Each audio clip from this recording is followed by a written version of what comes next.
कुरान मजीद का आज 27वां पारा हमारे पेश नज़र है। अभी सूरह ज़ारियात चल रही है और उसकी चंद आयात बाकी हैं।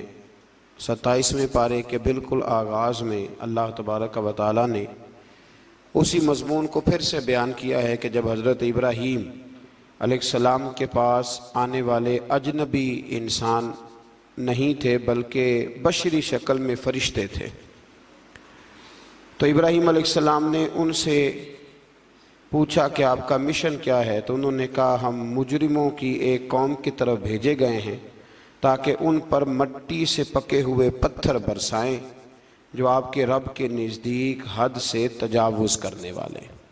हज़रत लूत अलैहिस्सलाम की कौम पर जब फ़रिश्ते अज़ाब नाजिल करने आए तो फिर दोबारा से कुरान मजीद ने 27वें पारे के आगाज़ में उसका तज़किरा फरमाया। आगे जाके फिर आयत नंबर 56 में फरमाया वमा खलक़तुल जिन्न वल इंसा इल्ला लियअबुदून।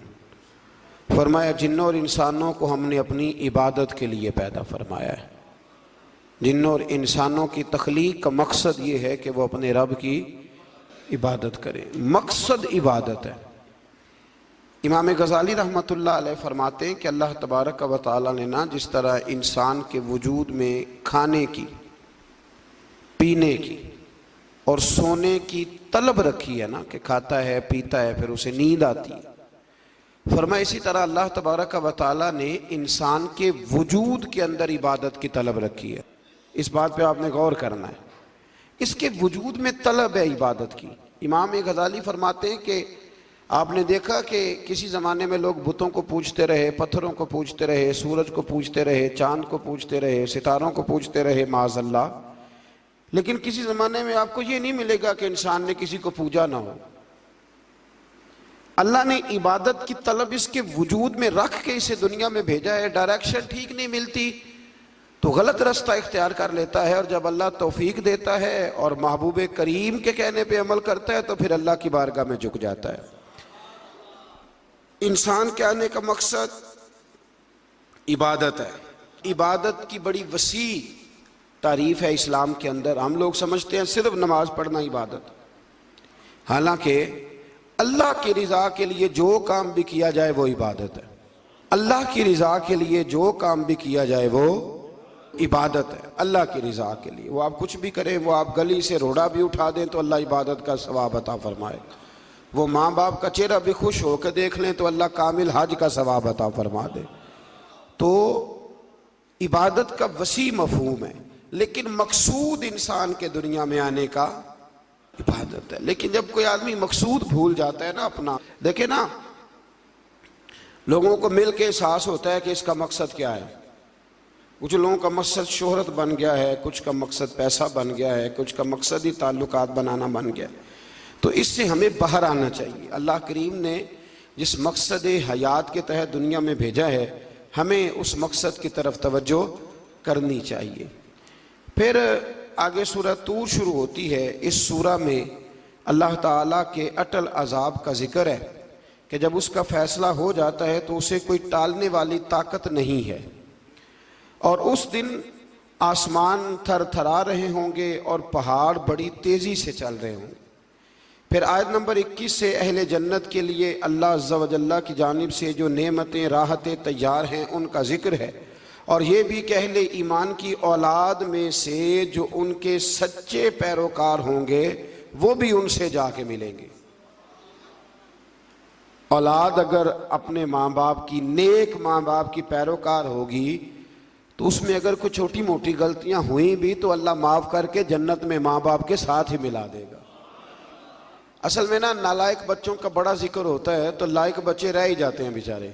नालायकों का बड़ा जिक्र होता है तो लायक रह ही जाते हैं। याद रखिए कि हर आलिम का, हर दरवेश का, हर सूफ़ी का, हर नेक आदमी का बच्चा गलत नहीं होता। ये भी बड़ी इनफिरादी बात है। अल्लाह तबारक व तआला बड़ी रहमत करता है, बाज़ लोगों को अल्लाह बड़ी अज़मतें अता फरमाता है।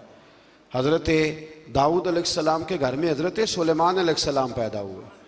अगर नूह अलैहिस्सलाम का बेटा मुसलमान नहीं हुआ तो सिर्फ उसी पर गुफ्तगू ना करना चाहिए। हज़रत इब्राहीम के बेटे इसहाक भी नबी हुए और उनके बेटे याकूब भी नबी हुए और उनके बेटे यूसुफ भी नबी हुए। तो रब बड़ा करीम है, जब खैर रखता है तो कई नस्लों में रख दिया करता है। तो हर जगह ऐसा नहीं है, हर मौके पे ऐसा नहीं है। बहुत सारे लोग एक ही रंग में हर चीज़ को देखने लग जाते हैं, ऐसी भी बात नहीं है। जब अल्लाह अता करने पे आता है तो फिर बड़ा करम फरमाया करता है। अब एक बात और भी यहाँ काबिल जिक्र है, उस पर भी ज़रूर तवज्जो होनी चाहिए कि अगर माँ बाप नेक हों तो काजी सनाउल्लाह साहब पानीपती फरमाते हैं कि 7 नस्लों तक तो अल्लाह वैसे ही माँ बाप की वजह से रहमत करता रहता है, बेटों पे भी, पोतों पे भी, पड़पोतों पे भी, उनके पोतों पे भी। और दलील क्या है? वकान अबूहुमा सालिहन। वो जो हजरत खज़र अलैहिस्सलाम ने दीवार सीधी की तो पूछा क्यों की? कहा इनका बाप बड़ा नेक था। तो काजी साहब ने लिखा वो 7वीं नस्ल में बाप था, वो 7वीं नस्ल में जाके बाप बनता था। तो अल्लाह करीम अगर करम फरमाता है ना जी, तो फिर बड़ी ही रहमत फरमाया करता है। मेरे हजरत साहब रहमतुल्लाह ताला अलैह के वालिद मौलाना इब्राहिम रज़ा खान जिलानी मियाँ, उनके वालिद मौलाना हामिद रज़ा खान, उनके वालिद मौलाना अहमद रज़ा खान, और उनके वालिद हजरत मौलाना नकी अली खान, और उनके वालिद मौलाना रज़ा अली खान। 6ठी जगह पे जाके हजरत साहब थे। लेकिन हमने इतना तकवा, इतना इल्म, इतनी परहेजगारी कम जगह पे देखी जैसी अल्लाह ने उन्हें अता फरमाई है। तो ऐसी भी कोई बात नहीं कि नस्लों में कुछ नहीं होता। अगर अल्लाह ताला करम फरमाए, बच्चे थोड़ी तवज्जो कर जाएं तो फिर जो कुछ उन्हें मिलता है वो भी किसी और को नहीं मिलता। ये भी एजाज़ होता है, अल्लाह करीम समझने की तौफीक दे। आगे सूरह नज्म शुरू होती है।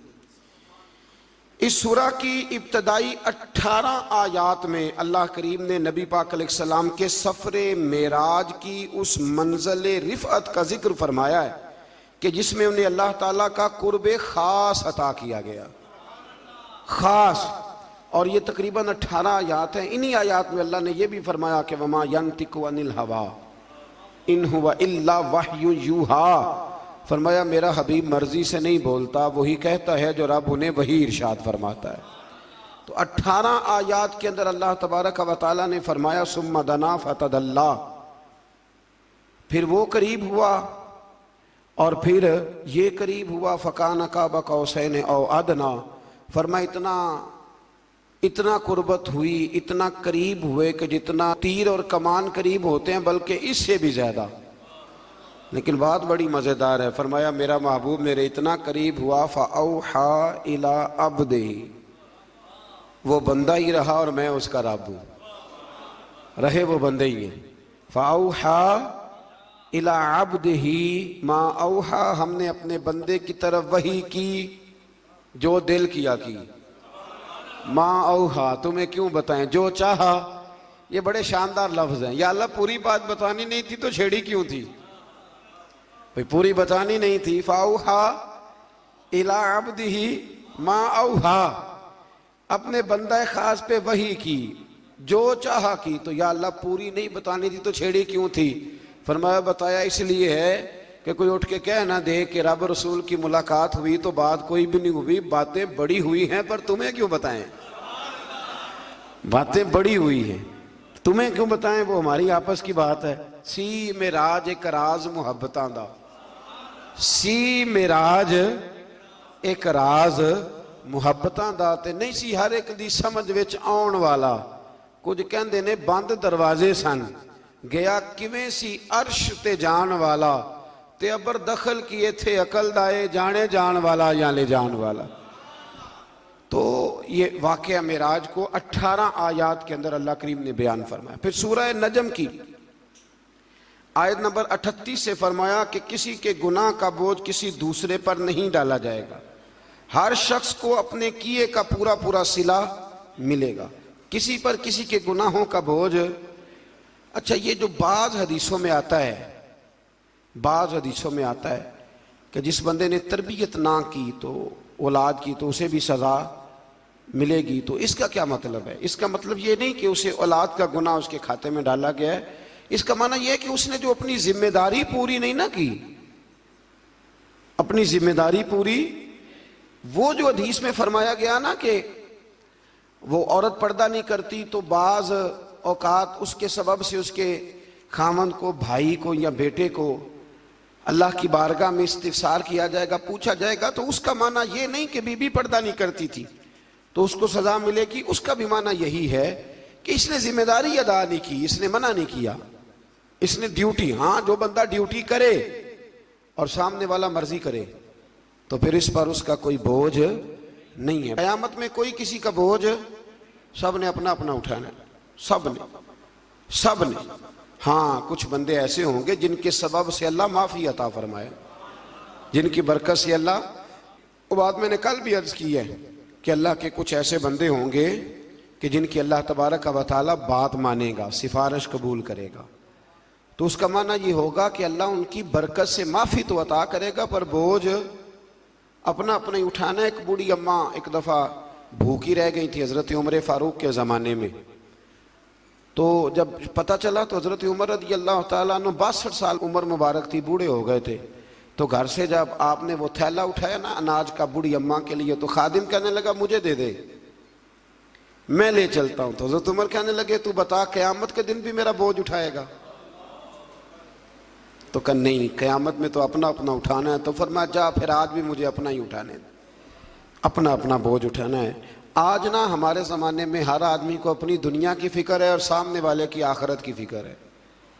भाई सामने वाले की आखिरत की जितनी हम फिक्र करते हैं ना, उससे आधी अपनी आखिरत की करें ना, उससे पूरी नहीं। मैंने कहा जितनी फिक्र सामने वाले की है ना, कोई सियाना हो जाए। और अब तो अल्लाह ताला खैर करे, नसीहत करने वाले बहुत ज़्यादा हो गए और कबूल करने वाले, असर लेने वाले। तो अपना अपना बोझ उठाना है, लिहाजा कोशिश करें कि उसकी तैयारी हो जाए।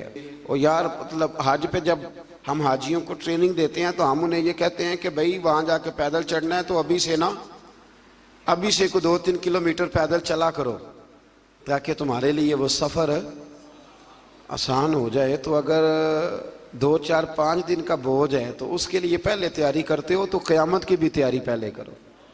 कोई किसी का बोझ नहीं उठाएगा। अम्मा के पास बेटा भी आके कहेगा ना 2 नेकियां दे दे, अम्मा भी कोई नहीं देगी। ये हमें रिवायात में मिलती हैं सारी चीज़ें। अब्बा भी नहीं उस वक़्त नेकी देगा, इसलिए कि वो दौर ये है कि हर एक ने अपना अपना बोझ उठाना। आगे सूरत कमर शुरू होती, इक़्तरबतिस्साअतु वन्शक़्क़ल कमर, फरमाया क़यामत करीब आ गई है और चांद शक हो गया। नबी करीम अलैहिस्सलाम की बारगाह में अबू जहल और कुछ कुफार आए, कहने लगे कि अगर आप चांद के 2 टुकड़े कर दें तो हम कलमा पढ़ लेंगे, अगर आप चांद के 2 टुकड़े कर दें तो हम कलमा। हुजूर मुस्कुराए, फरमाए गवाही देते हो कि वाकई पढ़ लोगे?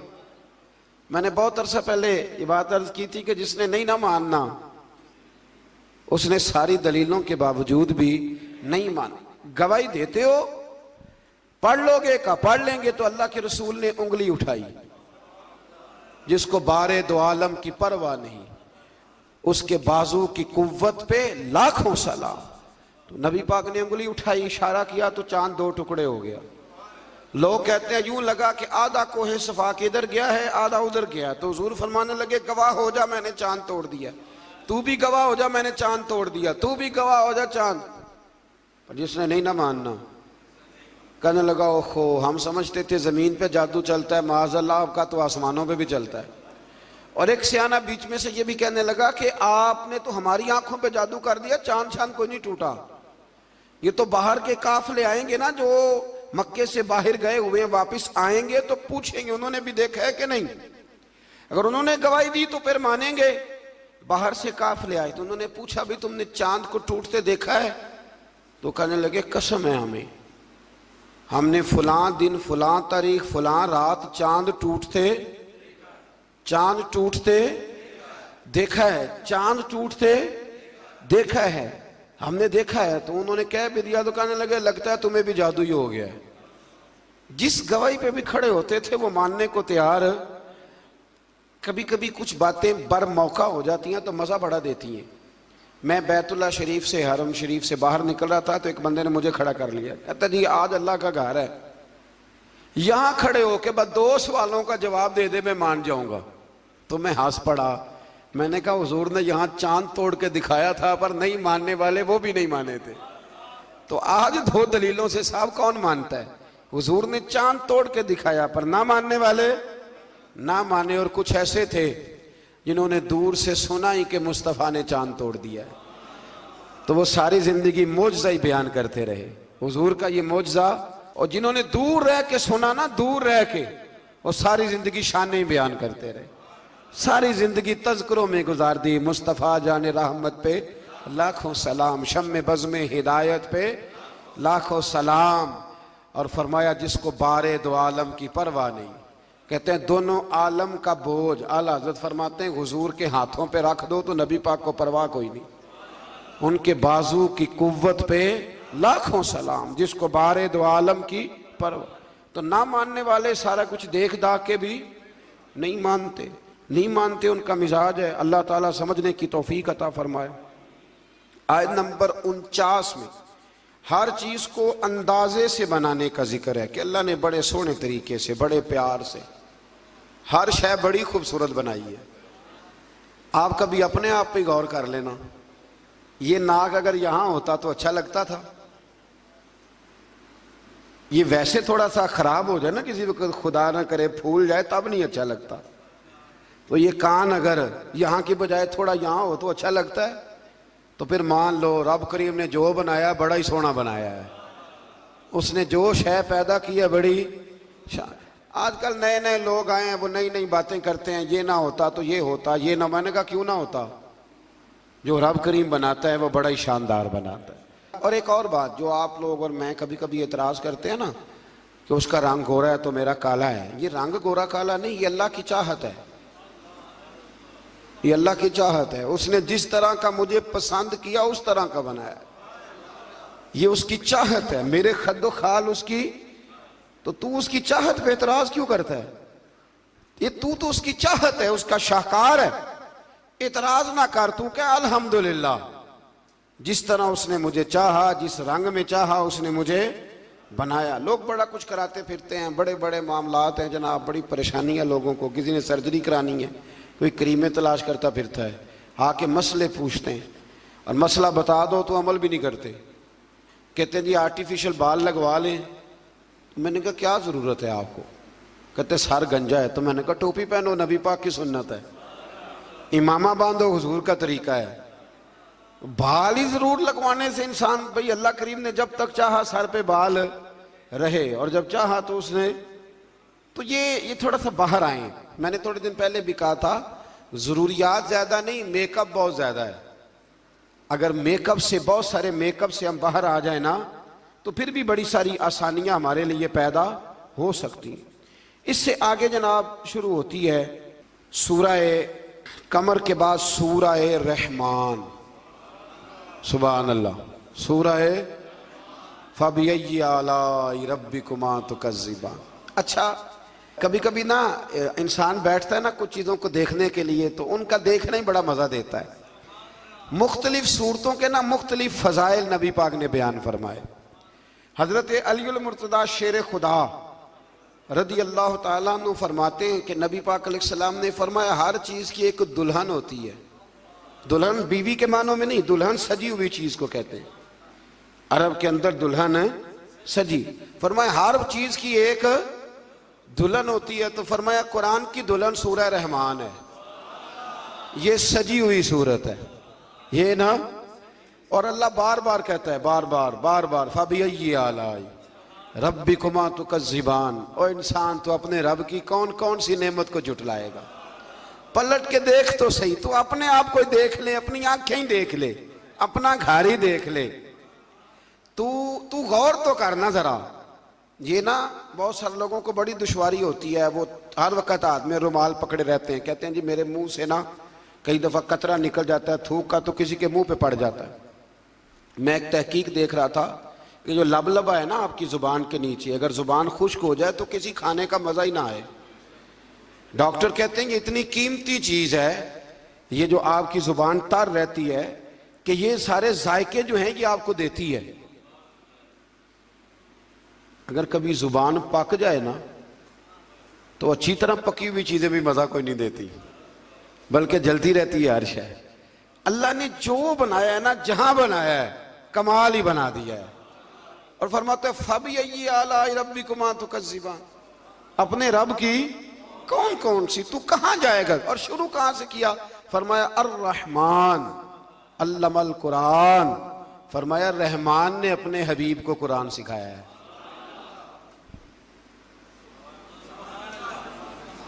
हजरत अली फरमाया करते थे कि मैं अगर कुरान की तफसीर लिखूं तो कई ऊंट किताबों के भर जाएं, फिर भी तफसीर ख़त्म। हम पुरानी बात नहीं करते। ये गुजरात में मुफ्ती अहमद यार खान साहब नईमी हकीमुल उम्मत रहमतुल्लाह, कुरान मजीद के एक पारे की तफसीर लिखी तो पूरी एक जिल्द बन गई। अभी पिंडी के वो आलिम हयात हैं जो कहते हैं कि एक पारे की एक जिल्द नहीं, एक पारे की तो 3-4 जिल्दें बन जाती हैं। आला हजरत फाजिल बरेलवी से किसी ने कहा तफसीर लिखे, फरमाने लगे मैं लिखूंगा तो पढ़ेगा कौन।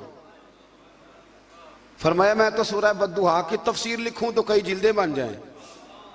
इतना वसी। और बताइए ये वो लोग हैं जिन्होंने उस्तादों से कुरान सीखा है, तो जिस रसूल ने अल्लाह से सीखा है, जिस नबी ने अल्लाह से सीखा है, उसके आप क्या साफ बात करते हैं इल्म की, और आप तराजू लेके बैठे हैं। आप कैसी बात करते हैं। मेरे महबूब को रब कहता है मैंने कुरान सिखाया है। खलकल इंसान, फरमाया पहले कुरान सिखाया है, फिर मैंने इस इंसान कामिल को दुनिया में पैदा फरमाया है। अल्लमहुल बयान, और फिर मैंने उसे बयान सिखाया है। ये बयान कौन सिखाता है? ये कुरान मजीद कह रहा है। बयान कौन सिखाता है? कुछ दोस्त ऐसे होते कहते फलाना आदमी मुकर्रर है जी, तो क्या मुकर्रर आदमी जो होता है वो बिल्कुल फजूल आदमी होता है? अल्लाह कहता है कि ये जो बयान है ना, ये भी मैं ही सिखाता हूँ। हर एक हिस्से में हर नेमत आती, ये भी अल्लाह ही सिखाता है। और नबी करीम अलैहिस्सलाम ने फरमाया बाज बयान जादू होते हैं, वो जादू ही कर जाते हैं जी। कुछ लोग ऐसे होते हैं जिनका एक जुमला इंसान सुनता है तो सारी ज़िंदगी के लिए काफ़ी हो जाता है। अल्लाह तासीर की दौलत अता करता है। फिर बड़ी सारी बातें रब करीम ने इरशाद फरमाई। फरमाया अल्लमहुल बयान अश-शम्स वल कमरु बिहुस्बान, सूरज और चांद हिसाब के पाबंद हैं। वल नजमु वश-शजरु यस्जुदान, आसमान के तारे और ज़मीन के दरख्त उसी के सामने सजदा किए हुए हैं। वस्समाअ रफ़अहा व वदअल मीज़ान, आसमान उसी ने बुलंद किया है और मीज़ान अदल भी उसी ने कायम किया है। अल्लाह ततगौ फिल मीज़ान, ताकि तुम तोलने में ज़्यादती न करो। व अकीमुल वज़ना बिल किस्ती वला तुखसिरुल मीज़ान, और फरमाया इस तरह करो कि वज़न को ठीक रखो इंसाफ के साथ, और तोल को कम न करो। फिर बड़ी सारी बातें इरशाद फरमाने के बाद फरमाया वल हब्बु ज़ुल अस्फ़ी वर रैहान, अनाज में जो भूसा वाला है और खुशबूदार फूल सारे किसने पैदा किए? फरमाया फ़बी आला रब्बिकुमा तुकज़्ज़िबान, तो तुम अपने रब की किन किन नेमतों को जुटलाओगे? फरमाया खलकल इंसाना मिन सलसालिन कल फ़ख़्ख़ार, हमने इंसान को बजने वाली ठीकरी की मट्टी, जो बजने वाली मट्टी है ना जो खुश्क हो जाती है, उससे पैदा फरमाया। व खलकल जान मिन मारिजिम मिन नार, और पैदा किया जान को आग के खालिद शोले से। फ़बी आला रब्बिकुमा तुकज़्ज़िबान, ये सूरत ऐसी है कि इसका एक एक लफ्ज़ पढ़ने को दिल करता है। ये सारा कुरान मजीद ही बड़ी बात है, लेकिन ये तो सूरत जो है ना हमें अपना आप याद कराती। बहरहाल अल्लाह ताला ने बार बार एक बात का जिक्र फरमाया, और इसी सूरह मुबारक में ना फिर एक सबक दिया। फरमाया डर जाओ। क्या मिलेगा या अल्लाह? फरमाया अगर तुम मेरे सामने खड़े होने से डरोगे ना तो 2 जन्नतें दूंगा। वाली मन खाफा मकाम रब्बिही जन्नतान, जो अल्लाह के सामने खड़े होने से डरेगा अल्लाह उसे 2 जन्नतें देगा। वैसे आजकल डरते तो नहीं ना लोग, डर निकल गया, बस थोड़ा सा बरादरी से डरते हैं, बरादरी से थोड़ा सा, ज़्यादा नहीं, थोड़ा सा रस्म रिवाज से डरते हैं। कुछ थोड़ा सा कुछ लोग हैं जो चलो थोड़ा बहुत बच्चों से डर जाते हैं, थोड़ा थोड़ा है ना, दुनियादारों से लोग डरते हैं। नहीं डरते तो अल्लाह से नहीं डरते, जिससे डरना चाहिए। फरमाया जो रब के सामने खड़े होने से डरेगा अल्लाह उसे 2 जन्नतें अता फरमाएगा। फिर इससे आगे सूरतुल वाक़िया शुरू होती है। हज़रत इब्ने मसूद रदी अल्लाह ताला अन्हु फरमाते हैं कि मैंने नबी पाक सल्लल्लाहु अलैहि वसल्लम को ये फरमाते सुना, जो शख्स हर रात को सूरह वाक़िया पढ़ेगा उसे हरगिज फाका नहीं आएगा, हरगिज फाका नहीं आएगा। जो रात को सूरह, पीर साहब से भी तवीज़ लेना चाहिए, पर जो तवीज़ नबी पाक दें वो भी लेने चाहिए। ये हुजूर ने तवीज़ दिया। मेरे अस्सा फरमाया करते थे कि ये ज़हन में रख के पढ़ा करो कि ये नबी पाक ने कहा है कि जो सूरत वाक़िया पढ़ेगा उसको कभी फाका। फरमाया ये ज़हन बना के पढ़ोगे ना, ये ज़हन कि हुजूर के कहने पे पढ़ रहा हूं, तो हो ही नहीं सकता कभी फाका है। हज़रत अब्दुल्ला इब्ने मसूद रावी है ना इस हदीस के, तो हज़रत अब्दुल्ला इब्ने मसूद का अपना ये हाल था कि जब वो बड़े बीमार हो गए, हज़रत उस्मान गनी का दौरे खिलाफत था, तो इनकी बेटियां ज़्यादा थी। हज़रत उस्मान गनी इनके घर तशरीफ़ लाए और फरमाने लगे, अब्दुल्ला मैंने फ़ैसला किया है कि माले ख़जाना में से कुछ तुम्हें दे दूं, तुम्हारी बेटियां हैं। तो आप फरमाने लगे, आप फ़िक्र ना करें, मैंने बेटियों को ख़जाना दे दिया है, मेरी बेटियों को कोई तकलीफ़ कभी नहीं आएगी। कहा जनाब आपने क्या ख़जाना दे दिया है? तो हज़रत सैयदना अब्दुल्ला इब्ने मसूद फरमाने लगे, मैंने बच्चियों को याद करा दिया कि बेटे सोने से पहले सूरत वाक़िया पढ़ के सोना, और मेरी बेटियां मेरी बात की पाबंदी करती हैं, और ये रसूल पाक का फरमान है कि जो सूरत वाक़िया पढ़ेगा उसे फाका नहीं आएगा। आप फरमाने लगे, तारे झड़ सकते हैं, सूरज गिर सकता है, चांद जगह छोड़ सकता है, पर रसूल रहमत का फरमान गलत नहीं हो सकता। तो क्यों नहीं सूरत वाक़िया पढ़ते? जो नज़र लग जाती है ना आपके कारोबार को, नज़र भी बहुत ज़्यादा लगती है, तो वो भी नहीं लगेगी इंशाअल्लाह ताला, अल्लाह मदद करेगा। लेकिन शर्त यह है कि रात को सूरह वाक़िया ज़रूर पढ़ें। इस सूरह मुबारका के जो मज़ामीन है ना, उसमें अल्लाह तबारक व तआला ने इरशाद फरमाया कि जो लोग हिसाबो किताब के लिए पेश होंगे उनकी 3 किस्में होंगी। एक तो होंगे असहाबुल मईमना, यानी अहले सादत और अहले खैर लोग, और दूसरे फरमाया अस्साबिकून अल मुकर्रबून, ये वो लोग होंगे जो नेकी करने में सबकत ले जाने वाले, आगे निकल जाते, साबिकून अल मुकर्रबून। और तीसरे फरमाया असहाबुल मशअमा, ये बदनसीब लोग हैं जो जहन्नम में जाएंगे। ये 3 किस्म के लोग हों। दुआ फरमाए अल्लाह हमें उनमें बना दे जो नेकी ले जाने में सबकत करते हैं, जो सबसे आगे बढ़ के, जब तक 50 लोग नेकी ना कर लें हम नेकी भी नहीं करते। 50 बंदे ना जब तक नेकी कर लें, पता ना चल जाए कि सारे लोग इधर जाते हैं, तब हम शुरू करते हैं। और वैसे भी आजकल नेकी पे तो खर्च ही नहीं होता, आजकल तो ज़ाती शोहरत पे, ज़ाती ताल्लुकात पे खर्च होता है। इफ्तारियाँ तो सियासी, पार्टियाँ तो सियासी, और बड़ा बड़ा अजीब रंग है लोगों का। मैरिज हाल में अफ्तारी कराओ, और उस अफ्तारी में जो बेहतरीन काम होता है वो तस्वीर साजी होती है, फिर चूँकि हमने बड़ी करा के अपनी बैठक में भी लगानी होती है ना। मैंने पहले भी एक दफ़ा आपको बताया था कि ये कमज़ोरी का एहसास है। कमज़ोरी का एहसास कभी अपने आप को पैदा ना होने दे। मुसलमान असर कबूल करता नहीं, मुसलमान असर देता है, दूसरों पे छोड़ता है, तो कमज़ोरी से बाहर आए। इसी सूरह वाक़िया की आयत नंबर 77 से कुरान अजीम का जिक्र है कि ये किताब लोहे महफूज में है, और इस किताब को सिर्फ पाक लोग ही छू सकते हैं। कुरान को हाथ कौन लगाएगा? पाक लोग। जब तक पाक नहीं होगा इसको हाथ, बाज़ जगह ख़वातीन की हालत नहीं होती कुरान मजीद को हाथ लगाने वाली, तो कहती हैं जी नहीं हमारे लिए दुरुस्त है। आपके लिए कैसे दुरुस्त है जी, जब अल्लाह ने मुतलक कह दिया है, मुतलक कि कोई नापाक इसको हाथ न लगाए। हाँ, बाज़ जगह पे जुबानी कुछ चीज़ें पढ़ने की इजाज़त होती है, लेकिन कुरान मजीद को मस, ये कुरान की नस है कि जो नापाक होगा वो कुरान मजीद के करीब। बल्कि बड़ी मज़ेदार बात है, हज़रत उमर फारूक रदी अल्लाह ताला अन्हु कहते हैं कि मैं तो तलवार लेके माज़अल्लाह हुजूर को शहीद करने के लिए निकला था, तो मैं जा रहा था दारे अरकम की जानिब, तो किसी ने मुझे कहा उमर कहाँ जा रहे हो? मैंने कहा मैं आज शहीद करूँगा, माज़अल्लाह किस्सा ख़त्म करूँगा। तो कहने लगे घर जाना, तेरी बहन भी कलमा पढ़ने लग गई, पहले उसे तो ख़त्म कर ले। तो उमर फारूक फरमाते हैं जब मैं वहाँ आया तो मेरी बहन और मेरा बहनोई घर में छुप के कुरान मजीद पढ़ रहे थे, छुप के। मैंने दस्तक दी, अब दस्तक दी, बहन बोली कौन है? मैंने कहा उमर बिन खत्ताब हूँ। जल्दी से उसने कुरान मजीद के सफ़े समेटे, ऊपर किसी जगह पे रखे, दरवाज़ा खोला तो मैंने बहन और बहनोई को मारना शुरू किया, बड़ा मारा। तो कहते मैंने बहन को मारा तो खून निकला उसके सर से। तो कहने लगी उमर जितना तेरा दिल करता है तू मार, जिस बाप की सुल्ब से तू है मैं भी वहीं से हूँ, जिस माँ का तूने दूध पिया मैंने भी उसी का पिया है। अब मैं मुस्तफ़ा का कलमा पढ़ गई हूँ अब किसी के माई के लाल में ये ताकत नहीं कि मुझसे कलमा छुड़ा सके। जनाब उमर फरमाते हैं, जो बात हमारे मजमून किया उसको समझिएगा। जनाब उमर फरमाते हैं, हजरत उमर कहते हैं कि मैं पूरे जलाल में गुस्से में था। मैंने अपनी बहन से कहा चल दिखा फिर मुझे क्या पढ़ रही थी।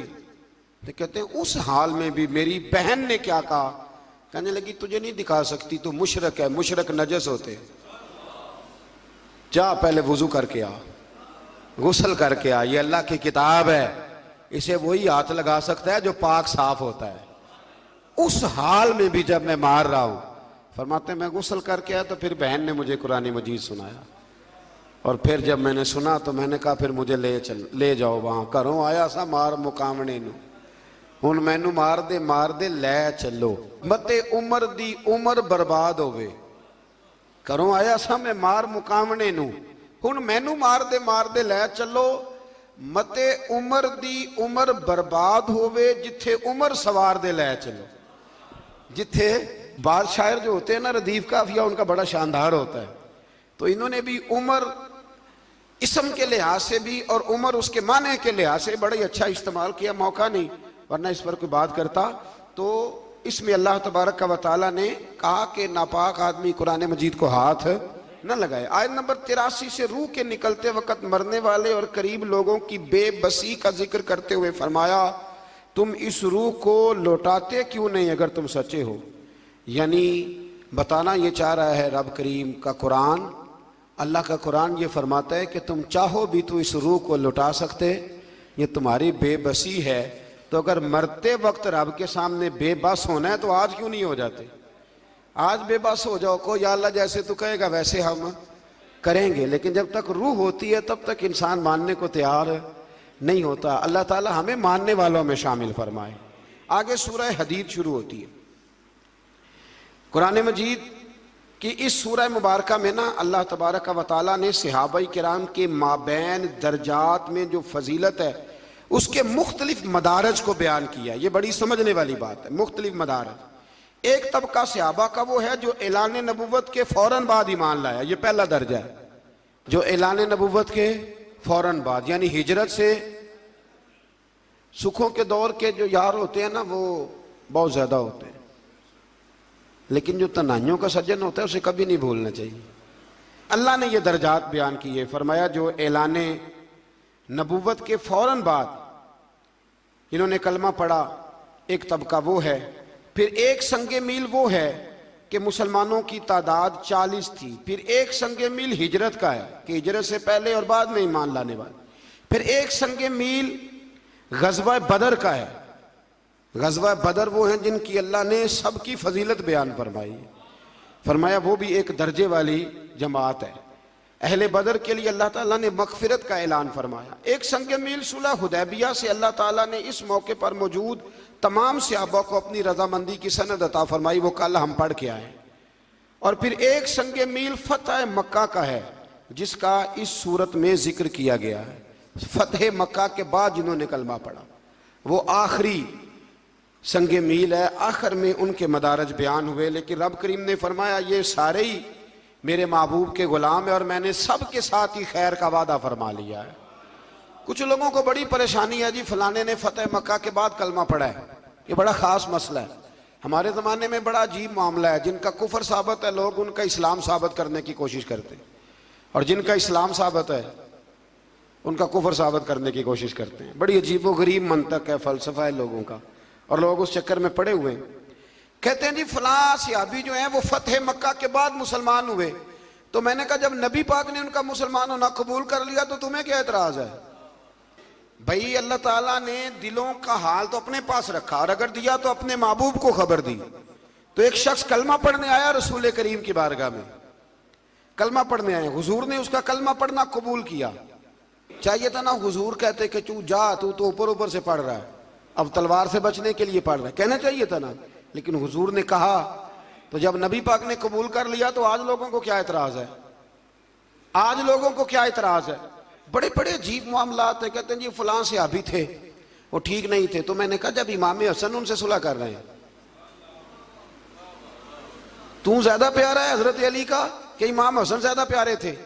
और सही बुखारी की हदीस है, नबी पाक ने इमाम हसन को अपने साथ मिंबर पे बिठा के फरमाया, ये मेरा बेटा हसन सैयद है, जब मुसलमानों की दो जमातें लड़ेंगी तो ये सुलह करा देगा। तो ये मुसलमानों की दो जमातों का लफ्ज कह के तो नबी पाक ने उन्हें मुसलमान कहा है। तुझे क्या मसला है भाई? ये अलग बात है कि मौला अली की फजीलत को कोई पहुंच ही नहीं सकता। हजरत अली की फजीलत, शेर खुदा मौला कायनात हजरत अली अल मुर्तजा। एक गैर मुस्लिम ने ना हजरत अली के चंद अकवाल पढ़ लिए, चंद अकवाल, वो तहकीक कर रहा था जमीन व आसमान पे, तो किसी ने उसको कहा कि हजरत अली के कुछ कौल पढ़ो, पढ़ लिए तो कहा तेरा तबसरा क्या? कहने लगा मेरा तबसरा ये है। वो गैर मुस्लिम था ना, तो अपने लफ्जों में क्या गया, कहने लगा यहाँ तो ये वो शख्स है जिसने जमीन व आसमान बनाए हैं, यहाँ कम अज कम वो है जिसके सामने बनाए गए हैं, इतनी बात जरूरत। उन्होंने कहा नहीं, वो तो बनाने वाला रब है, और ये जिसकी अकवाल हम तुम्हें पढ़ा रहे हैं ये तो मौला अली शेर खुदा है। उनकी अजमत का कोई मुकाबला कर सकता, उनकी शान का कोई मुकाबला कर सकता, लेकिन ये है कि मैं कौन होता हूँ ये तराजू पकड़ लूँ मैं उठ के, मैं। और हम तो इतनी, आप यकीन करें, इतनी जरूरत भी नहीं करते कि आइमा का इख्तलाफ बयान करें। मैं तो इमाम आजम और इमाम शाफी के इख्तलाफ में पढ़ने का भी कायल नहीं, इमाम मालिक और इमाम अहमद बिन हम्बल के इख्तलाफ में पढ़ने का भी कायल नहीं। तो मेहरबानी फरमाएं आप इन चीज़ों से निकलें। और बड़ी जल्दी लोग कानों में बातें करते हैं, ऐसे हो गया जी, वैसे हो गया। आप मेहरबानी फरमाएं, ये जुल्म है। फतेह मक्का के बाद भी जिसने कलमा पढ़ा, मेरे नबी ने उसका कलमा कबूल फरमाया है।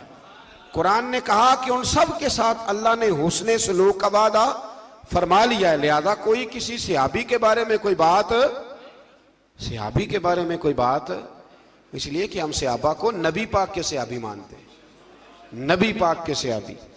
तो आप ये समझ लें कि उनको निस्बत मेरे रसूल पाक की हासिल है। अल्लाह ताला सब की इज्जत और सब की कदर करने की तौफीक अता फरमाए। सुभान अल्लाह। आगे आयत नंबर 12 में फरमाया कि मैदान हशर में मोमिनीन और मोमिनात की अनोखी शान होगी। हशर के दिन मोमिनों की और मोमिनात की शान दूसरों से अलग होगी, इम्तियाजी होगी। क्या शान होगी? फरमाया और इनका नूर उनके सामने और उनके दाएं जानिब जू फिशा होगा और इन्हें जन्नत की बिशारत दी जाएगी। आगे भी नूर होगा, पीछे भी नूर होगा, दाएं भी और बाएं भी। किसको? नबी पाक की बात नहीं हो रही, मोमिनों की हो रही है। तो जब उनके मानने वालों को अल्लाह नूर अता फरमाएगा तो फिर महबूब को नूरे कामिल क्यों नहीं मानते? ये कुरान मजीद की आयत नंबर 12 ना, जरा पढ़िएगा, सूरह हदीद की आयत नंबर 12 कि क़यामत के दिन अल्लाह मोमिनों के आगे पीछे दाएं बाएं नूर ही नूर कर देगा। मेरे रसूल करीम अलैहिस्सलातु सलाम से लोगों ने कहा, या रसूलल्लाह, आप अपनी उम्मत को कैसे पहचानेंगे? तो हुजूर ने फरमाया, जिस जगह वुजू का पानी लगता रहा ना, वो क़यामत के दिन चमकेंगे सारे जिस्म के हिस्से। तो उम्मती दूर से आएंगे तो मैं पहचान लूंगा। और फिर हुजूर ने फरमाया, मेरे कुछ ऐसे गुलाम होंगे कि जिनके चेहरे 14वीं के चांद की तरह चमकेंगे। नबी पूछेंगे कि ये किस उम्मत के नबी हैं? तो फरमाया जाएगा, नहीं नबी नहीं, ये मुस्तफ़ा करीम की उम्मत के वली हैं। और फिर वहां हुजूर ने ये आयत पढ़ी, अला इन्ना औलिया अल्लाह ला खौफुन अलैहिम वला हुम यहज़नून। फिर इसी सूरह मुबारका की आयत नंबर 16 में फरमाया, क्या अभी ईमान वालों के लिए वो वक्त नहीं आया कि इनके दिल अल्लाह के जिक्र से डर जाएं और हक के लिए नरम हो जाएं? कब वो वक्त आएगा जब ईमान वालों का दिल अल्लाह के जिक्र से डर जाए, नरम हो जाए? कुरान मजीद ने कहा, कवैज़ा तुलियत अलैहिम आयातहु ज़ादतहुम ईमाना। जब मोमिनों पर अल्लाह की आयतें पढ़ी जाती हैं तो उनका ईमान मजबूत हो जाता है।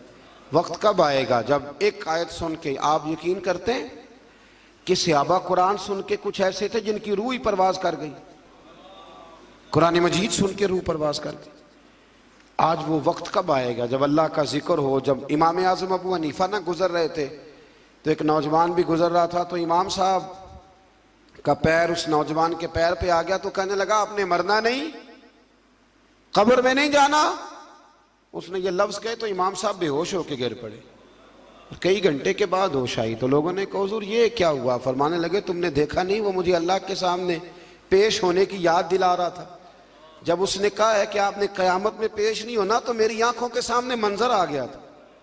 यहाँ कितनी आयतें पढ़ी जाती हैं, हदीसें पढ़ी जाती हैं, बुजुर्गों की बातें बताई जाती हैं, लेकिन बस ठीक है, लोग तवज्जो नहीं करते। अल्लाह फरमाते कब वक्त आएगा जब तुम्हारे दिल डर जाएं। आयत नंबर 20 में दुनिया के मालो दौलत को, दुनिया की ज़ीबो ज़ीनत की नापायदारी को बयान किया और फरमाया अपने रब की मग़फ़िरत की जानिब दौड़े चले आओ और उसकी जन्नत की तरफ पेश कदमी करो जिसकी वुसअत आसमान और ज़मीन की मिसल है, और जो अल्लाह और उसके रसूल सल्लल्लाहु अलैहि वसल्लम पर ईमान लाने वालों के लिए तैयार की गई है, उसकी तरफ दौड़ के आओ। दुनिया की ज़ीबो ज़ीनत जो है ना, एक वक्त के लिए है। एक वक्त ऐसा भी इंसान पे आता है कि जब उसके पास सहूलियात होती हैं पर खाने की पोजीशन नहीं होती, पैसे होते हैं पर वो खा नहीं सकता, पहन नहीं सकता। तो ये दुनिया की जो ज़ेबो ज़ीनत है ना, ये बड़ी आर्जी सी है। हमारा मिजाज बन गया है कि हर वक्त अपने आप को, अपनी बरादरी को, अपने नाम को, अपने कबीले को, अपने आप को संवारने पे लगे रहते हैं। थोड़ा सा इससे निकलें, जन्नत संवारने की भी थोड़ी तैयारी करें। आप यकीन करें, इस तेज़ी के साथ लोग दुनिया से जाते हैं, इस तेज़ी के साथ कि 2, 4, 5 दिन तज़किरा होता हो फलाने का जवान बेटा चला गया, पर उसके बाद तो दुनिया ख्वाबों ख्यालों में रह जाती है और अपने भी आहिस्ता आहिस्ता बदल जाते हैं। अल्लाह फरमाते हैं ना इतना दौड़, इतना ना दौड़ दुनिया के पीछे। कुछ ज़िंदगी में औकात मखसूस कर दें, कुछ पैसा मखसूस कर दें, कुछ लम्हे मखसूस कर दें जिसमें सिर्फ हुसूल जन्नत के लिए, अल्लाह की रज़ा के लिए, उसकी बारगाह की हाज़िरी के लिए हम शब व रोज़ कोशिश करें।